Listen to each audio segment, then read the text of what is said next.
é Gustavo Linari, gestor responsável pelas estratégias quantitativas da Claritas, e hoje eu vou comentar um pouquinho sobre a performance do Claritas Quant no mês de maio. Nesse mês, o fundo teve uma queda de 2,13%, o que leva a gente para uma alta de 1,31% no ano, que é 24% do CDI. Esse mês de maio ele foi marcado por um grande otimismo com a Bolsa. Se vocês forem olhar o índice de Bovespa, ele subiu 3,7%. Mas o que eu acho que esse número esconde é que grande parte da empolgação ela se concentrou em ações menores. Se a gente for olhar para o índice de Small Caps, ele superou o Ibovespa em quase 10%. Em vez da alta de 3,7% do Ibovespa, o índice de Small Caps teve uma alta de 13,5%. E aí, o que a gente viu foi que o Claritas Quant ele tinha iniciado o mês com um beta relativamente neutro. A gente tinha comentado isso na nossa última carta e na nossa última gravação, que esse beta estava apenas levemente negativo. Mas o que essa estatística ela não descreve totalmente é que, apesar do nosso risco de mercado, de uma forma agregada, estar equilibrado, a gente estava com uma posição que na ponta negativa estava mais pesada em relação a essas ações menores. Então, pela características das diversas estratégias que a gente usa no fundo, a gente via que a ponta short da maioria das estratégias estava mais posicionada em ações que tiveram performance mais parecida com o índice de small caps.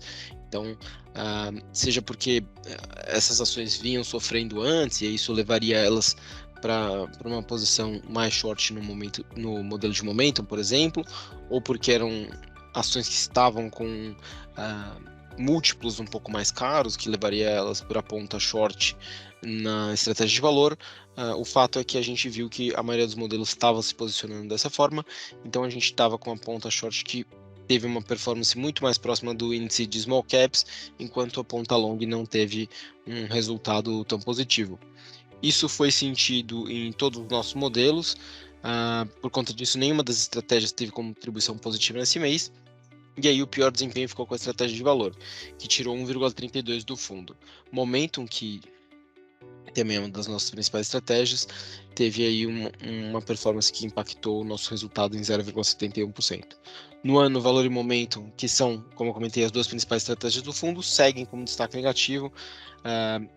Valor subtrai do fundo 1,66 e Momentum subtrai 1,43, levando esse resultado que eu tinha comentado. O fundo ele está começando junho com uma posição líquida já bem mais comprada, então a gente tinha começado maio com uma posição comprada de 13,7% e a gente está começando junho agora com uma posição comprada de 36,6%. Se a gente for olhar por essa posição ajustada por beta, a gente já vê num campo bem positivo. A gente teve um turnover relevante no mês para esse fundo, mostrando que teve aí sim realmente uma grande mudança no posicionamento dos modelos, muito por conta da dimensão desse movimento.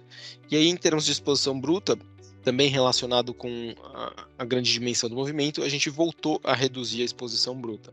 Então a gente passou de 90,2% de exposição bruta no início de maio para 76,3% de exposição bruta agora. Então reduzindo um pouquinho do risco do fundo e tornando ele um pouco mais longo.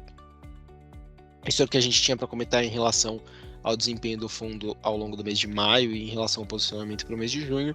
E nós ficamos à disposição para quaisquer dúvidas que possam surgir. Muito obrigado.